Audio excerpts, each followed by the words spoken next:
តើបងប្អូនដឹងទេថាហេតុអ្វីគេចាំបាច់ទៅប្រើហ្វូយ៉ូមកាបូណាតនៅក្នុងវិស័យកសិកម្មខ្ញុំឧទាហរណ៍ដូចជាពេលជាក់ស្ដែងនៅក្នុងចម្ការនេះតើហេតុអ្វីបានជាគេចាំបាច់ត្រូវប្រើហ្វូយ៉ូមកាបូណាតឬក៏យើងហៅថាហ្វូដាទៅលើដំណាំទុរេនតើគេប្រើនៅពេលណាហើយគេប្រើវាដើម្បីអ្វីទៅលើដំណាំទុរេនវាមានប្រយោជន៍អ្វីខ្លះអូខេបាទអញ្ចឹងគ្រប់នឹងជម្រាបសួរពុកម៉ែបងប្អូនស្វាគមន៍មកកាន់ Channel YouTube របស់ខ្ញុំបាទធម្មជាតិជាមួយនឹងជីវិតពិតអញ្ចឹងថ្ងៃនេះខ្ញុំបាទមានបច្ចេកទេសមួយតាក់ទងជាមួយនឹងការប្រើប្រាស់ហ្វូយ៉ូមកាបូណាតឬក៏ហ្វូដាទៅលើដំណាំទុរេនអញ្ចឹងបងប្អូនតាមដានទស្សនាវីដេអូរបស់ខ្ញុំបាទដូចគ្នាតាំងពីដើមដល់ចប់បាទដើម្បីបានដឹងថាតើហ្វូយ៉ូមកាបូណាតគេប្រើវាដើម្បីអ្វីនៅក្នុងវិស័យកសិកម្មពេលនេះគឺនិយាយអំពីដំណាំទុរេនតើវាមានប្រយោជន៍អ្វីឬមួយក៏វាមានសារៈសំខាន់អ្វីខ្លះលើដំណាំផ្សេងៗទៀតផងដែរបាទអញ្ចឹងមុននឹងចាប់ផ្ដើមដល់វិធីប្រើប្រាស់ខ្ញុំក៏បង្ហាញអំពីសកម្មភាពនៃការរៀបចំធុងសម្រាប់ការបាញ់សូដាបងប្អូនណាឬក៏យើងហៅថាបាញ់សូដាហ្នឹងនៅក្នុងចំការទុរេនហ្នឹងអញ្ចឹងខ្ញុំមានដៃគូខ្ញុំម្នាក់ទៀតឬខ្ញុំហៅថាពួកម៉ាក់ដែលយើងធ្វើការជាមួយគ្នាហើយសូមបញ្ជាក់បងប្អូនថានៅក្នុងចំការទុរេននេះគឺជាចំការទុរេនធំណាបងប្អូនចំការទុរេនធំហើយអាយុកាលទុរេនហ្នឹងគឺរង្វង់ចន្លោះពី40ឆ្នាំឡើងទៅ50ឆ្នាំណាបងប្អូនបាទអញ្ចឹងនេះគឺជាប្រភេទបាវយើងហៅថាហ្វូយ៉ូមកាបូណាតណាបងប្អូនគេសរសេរអក្សរបែបហ្នឹងហើយឬក៏នៅទីនេះដៃគូខ្ញុំប្រាប់ថាឬក៏មិត្តភក្តិខ្ញុំប្រាប់ថាវាគាត់ហៅកាត់ថាហ្វូដាទេណាបងប្អូនអញ្ចឹងក្នុងមួយបាវនេះគឺវាមានទម្ងន់25គីឡូក្រាមណាបងប្អូនបាទគឺវាមានទម្ងន់25គីឡូក្រាមអញ្ចឹងបងប្អូនយើងហែកបាវវាមើលទៅខាងក្នុងគឺវាម៉ត់ហ្វូនឈឹងម្ដងជាម្សៅសូដាឬក៏ហ្វូយ៉ូមកាបូណាតហ្នឹងគឺវាម៉ត់ហ្វូនដូចជាគ្រាប់សាប៊ូឬក៏អំបិលម៉ត់យើងតែម្ដងបងប្អូនបាទវាម៉ត់ល្អិតមែនតើហើយហ្វស្គុះតែម្ដងឬក៏ហ្វក្បោះតាមបងប្អូនយើងហៅយ៉ាងម៉េចក៏បានបាទអញ្ចឹងនេះបងប្អូនយើងពិនិត្យមើលគឺវាមានសភាពម៉ត់បែបនេះហើយនិយាយរួមទៅដូចម្សៅសាប៊ូដូចអំបិលអញ្ចឹងបងប្អូនប៉ុន្តែខ្ញុំអត់បានភ្លក់ទេថារសជាតិវាបែបណាជាផ្នែកនិយាយលេងបងប្អូនបាទអញ្ចឹងតោះបងប្អូនយើងតាមដានទស្សនាបន្តតើគេប្រើរបៀបម៉េចហើយគេប្រើទៅលើដំណាំទុរេនគេប្រើនៅពេលណាហេតុអ្វីបានជាគេចាំបាច់ត្រូវប្រើហ្វូយ៉ូមកាបូណាតហ្នឹងណាបងប្អូនហើយនេះគឺដូចបញ្ជាក់ខាងដើមអញ្ចឹងបាវវាគឺមានតែ25គីឡូក្រាមទេបងប្អូនពួកវាត្រូវទឹកកលាយអញ្ចឹងសម្បកបាវវាបងប្អូនឃើញខាងក្រៅគឺយើងបាវធម្មតាខាងក្នុងគឺមានថង់ផ្លាស្ទិកអញ្ចឹងណាបន្តបន្ទាប់គឺមុននឹងពួកខ្ញុំនេះគឺខ្ញុំរៀបចំណាបងប្អូនរៀបចំថ្លឹងវាបរិមាណនៃការប្រើបងប្អូនគឺធុងយើងបាទធុងនេះគឺបងប្អូនដឹងហើយចំណុះវាគឺ1000លីត្រអញ្ចឹងតើ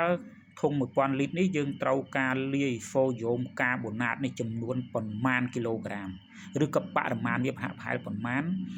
សម្រាប់ចាក់បញ្ចូលប្រើប្រាស់ជាមួយនឹងទឹក1000លីត្របាទអញ្ចឹងនេះបងប្អូនមកធុងនេះវិញពួកម៉ាក់ខ្ញុំវាយកទៅថ្លឹងបានន័យថាគេឲ្យប្រើចន្លោះពី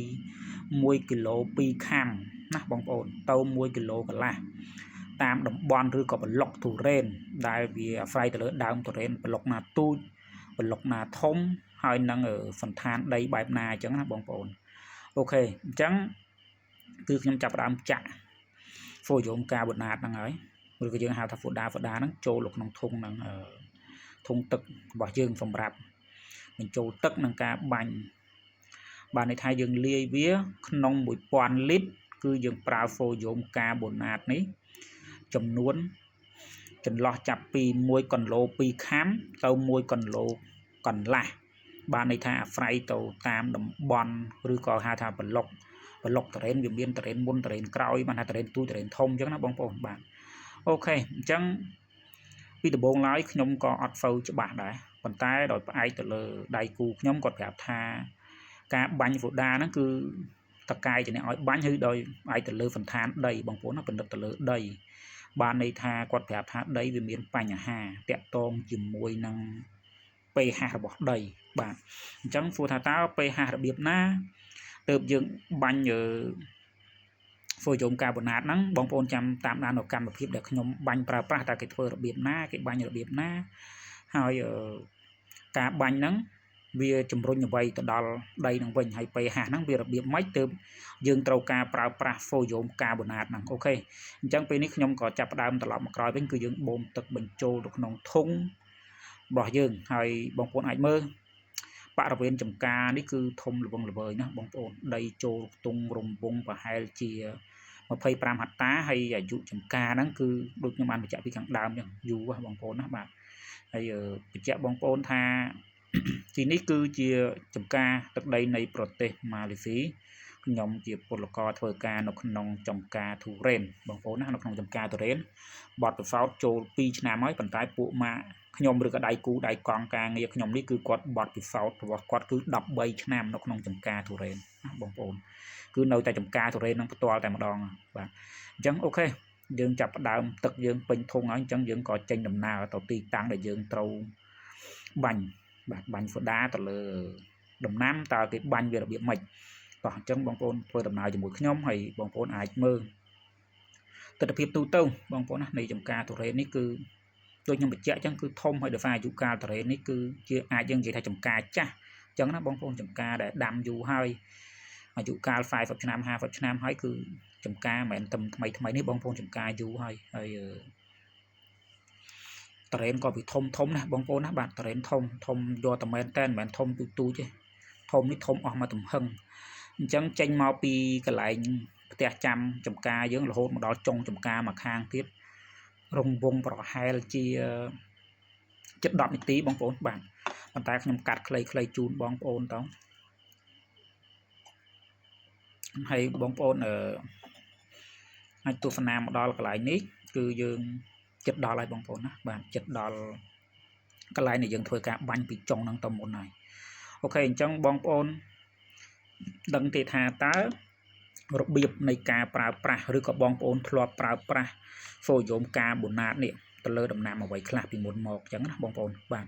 ទៅលើដំណាំអ្វីខ្លះទៅលើឈើហូបផ្លែយើងថាតើយើងអាចបាញ់ទៅលើអីបានខ្លះអញ្ចឹងទៅហើយតើគេបាញ់ទៅលើដើមឈើឬមួយក៏គេបាញ់ទៅលើបែបណាអូខេអញ្ចឹងនេះយើងចាប់ផ្ដើមមកដល់ចំណុចដែលយើងត្រូវចាប់ផ្ដើមបាញ់ពីដំបូងទៅហើយប៉ុន្តែអាជីវកម្មបងប្អូនអត់មានកត្តារាំងផ្ទះបន្តិចតាក់ទងជាមួយទៅយោបាញ់ថ្នាំយើងដោយសារតែអ្នកចិត្តខាងគាត់ខ្ចីទៅបងប្អូនណាបាទចការជាប់គ្នាហ្នឹងទៅយោគាត់ត្រូវឡានកិនបាយទៅពេលគាត់ត្រូវបាញ់ថ្នាំអត់ទៅយោឲ្យមកខ្ចីទៅយោពីចំការខាងយើងទៅពេលខ្ចីបែរជាដឹងថាគាត់មូលរបៀបមិនទេបងប្អូនចាប់ពាក់វាន់ពេញនឹងរមមុខអត់ឃើញខ្ញុំហើយនឹងដៃគូដៃកង់ខ្ញុំនេះដោះមកព្រឹកបងប្អូនចូលហើយខ្ទង់1ម៉ោងជាងបាននិយាយខ្ញុំទៅដោះចង់ឆ្លោះគ្នាបងប្អូនរមុខរក្បាលរកតុយមិនឃើញបាទចាប់ពាក់វគ្គបិនពេញនឹងបងប្អូនមើលហើយបងប្អូនដឹងស្រាប់ហើយនេះទៅយោហ្នឹងវាគ្រាន់បើហើយអា100ម៉ែត្រទេបើមិនដាក់អា150ម៉ែត្រអីអា200ម៉ែត្រអីដោះងាប់តែយើងអត់ចេះមូចាប់ពាក់ដោះគ្មានដឹងក្បាលដឹងកតុយបងប្អូនបាទដោះហែងល្ងឹតមុខឈឹងហ្មងនិយាយទៅអញ្ចឹងជាស្រ័យបងប្អូនណាខ្ញុំកំពុងតែនាំគ្នាដោះទៅយោដើម្បីចាប់ដើមអញ្ចឹងពេលនេះយើងរកមុខវាឃើញបងប្អូនក្រោយពីយើងដោះជាង1ម៉ោងបាទក្រោយពីយើងដោះជាង1ម៉ោងយើងបានរកមុខរកមាត់វាឃើញហើយអញ្ចឹងខ្ញុំជាមួយនឹងដៃគូគឺដៃគូខ្ញុំគាត់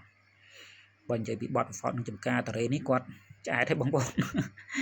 អញ្ចឹងក្រោយពេលដែលយើងរកមុខទៅយោឃើញយើងក៏ចាប់ផ្ដើមណាបងប្អូននេះយើងរកមុខវាឃើញហើយយើងចាប់ផ្ដើមយកទៅយោមកភ្ជាប់បងប្អូនភ្ជាប់ជាមួយនឹង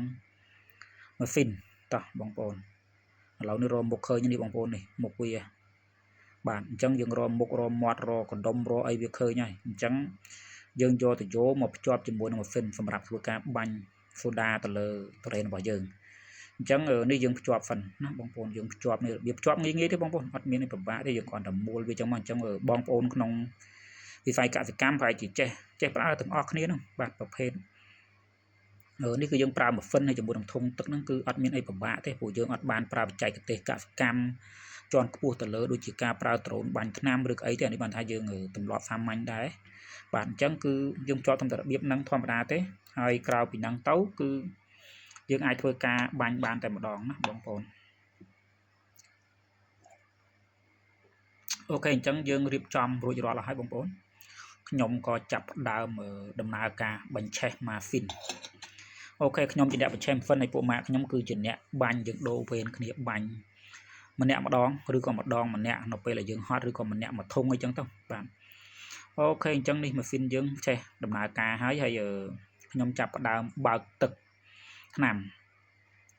ខ្ញុំចាប់ដើមបើកទឹកថ្នាំបងប្អូនកម្រិតនៃការបើកនៅក្នុងនេះគឺយើងប្រើនេះក្បាលបើកបែបនេះបងប្អូនសម្ពាធទឹកវា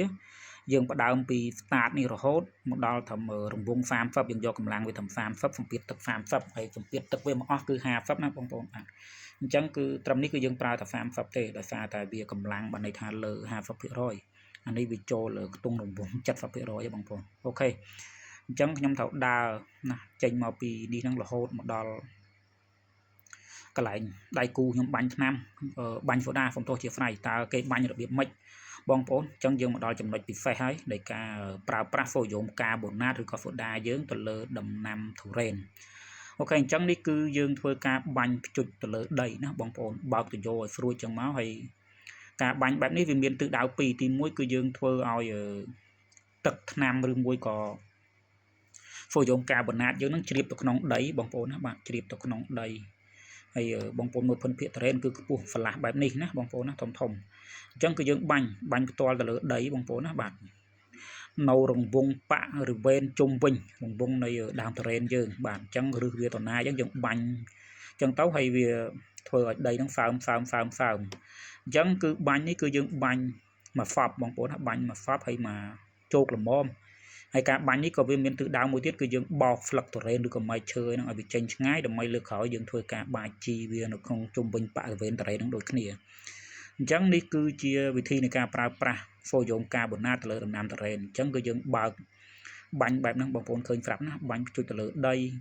ទៅលើឫសទុរេនណាបងប្អូនយើងមើលឫសទុរេននេះហើយការប្រើប្រាស់ខ្ញុំនឹងប្រាប់បងប្អូនថាហេតុអីបានជាគេត្រូវការបាញ់ហ្វូយ៉ូមកាបូណាតទៅលើដីនៃឫសទុរេនឬជុំវិញនៃដំណាំឬដើមទុរេននេះបងប្អូនបានន័យថាយ៉ាងម៉េចបានន័យថារៀងរាល់2ឆ្នាំ1ឆ្នាំឬ3ឆ្នាំគឺយើងពិនិត្យទៅលើដីម្ចាស់ចម្ការឬក៏យើងដែលក្នុងនាមយើងជាកម្មករយើងពិនិត្យទៅលើដីតើកម្រិតនៃដីក្នុងចម្ការទុរេនយើងនេះកម្រិត pH ដីហ្នឹងវាដូចម្ដេចបានន័យថាវាសមស្របជាមួយនឹងដំណាំទុរេនដែរឬទេបងប្អូនអ្នកដាំដំណាំទុរេនដែលផ្ដោតសំខាន់ទៅលើ pH ដីទេតើដីមាន pH កម្រិតណាទើបយើងអាចធ្វើការដាំដុះដំណាំទុរេនបានអញ្ចឹងជាមធ្យមកម្រិត pH ក្នុងការដាំណាបងប្អូននេះជាបច្ចេកទេសឬក៏ជាអ្វីដែលខ្ញុំបានយល់ដឹងនៅក្នុងវិស័យកសិកម្មដែលតាក់ទងពីបទពិសោធន៍ផ្ទាល់គឺកម្រិត pH វាបានន័យថាត្រឹម5 pH 5% បងប្អូន pH 5រហូតទៅដល់ pH 6 កន្លះបានន័យថាបើទាបបំផុតត្រឹម5បើខ្ពស់បំផុត6 កន្លះអញ្ចឹងណាបងប្អូនបាទអញ្ចឹងតើសូដានេះវាមាន pH ប្រមាណឬក៏ហ្វូយ៉ូមកាបូណាតនេះវាមាន pH ប្រមាណហ្វូយ៉ូមកាបូណាតនេះ pH វាគឺ 11% ណាបងប្អូន11 pH វាគឺ11បានន័យថា pH វាខ្ពស់អញ្ចឹងបានន័យថាដីនៅក្នុងចម្ការទុរេនឬដីដែលទុរេនបានដាំហើយនេះក្នុងចម្ការនេះគឺ pH វាត្រូវបានធ្លាក់ចុះក្រោម5ដែលវាធ្វើឲ្យរុក្ខជាតិឬក៏ដំណាំទុរេននេះស្រូបសារធាតុចិញ្ចឹមមិនបានល្អបានន័យថាវាធ្លាក់ក្រោម5វាធ្វើឲ្យដីនឹងមានបញ្ហាដីវាអត់មានបញ្ហាទេប៉ុន្តែទុរេនវាអត់អាចស្រូបសារធាតុចិញ្ចឹមតាមរយៈឫសនេះបានទេណាបងប្អូនអត់អាចស្រូបបានទេវាស្រូបបានប៉ុន្តែវាអត់ល្អដោយសារតែបញ្ហាការធ្លាក់ចុះកម្រិត pH នៅក្នុងដីខ្លាំងអញ្ចឹងគឺយើងត្រូវការបាញ់បង្កើន pH នៅក្នុងដីក្នុងជុំវិញនៃដំណាំនៃដើមទុរេនផងយើងណាបងប្អូនអញ្ចឹងគឺបាញ់ឲ្យជោគជុំវិញនឹងអញ្ចឹងនេះគឺជាការប្រើប្រាស់ហ្វូយ៉ូមកាបូណាតក្នុងចម្ការទុរេនបាទអញ្ចឹងខ្ញុំមានបណ្ដឹងបងប្អូនតាក់ទងជាមួយនឹងបច្ចេកទេសនៃការប្រើប្រាស់ហ្វូយ៉ូមកាបូណាតតើបងប្អូនអាចបន្ថែមឬក៏មានសំណួរឬក៏មានចម្ងល់ឬក៏មានអ្វីចង់ចែករំលែកតាក់ទងជាមួយនឹងការប្រើប្រាស់ហ្វូយ៉ូមកាបូណាតណាបងប្អូនណាមានអ្វីបន្ថែមបងប្អូនអាច ចូលរួមតាមរយៈការ comment អរគុណច្រើនបងប្អូនសម្រាប់ការចូលរួមទស្សនាវីដេអូរបស់ខ្ញុំបាទតាំងពីដើមដល់ចប់បើសិនជាបងប្អូនពេញចិត្តនៅវីដេអូនេះកុំភ្លេចចូលរួមចែករំលែកវីដេអូនេះឬក៏ជួយជាវ Channel YouTube របស់ខ្ញុំបាទបន្តខ្ញុំបាទនឹងរៀបចំវីដេអូតាក់ទងទៅលើបច្ចេកទេសជីវិតពិតជាមួយនឹងធម្មជាតិក៏ដូចជាវិស័យកសិកម្មអរគុណបងប្អូន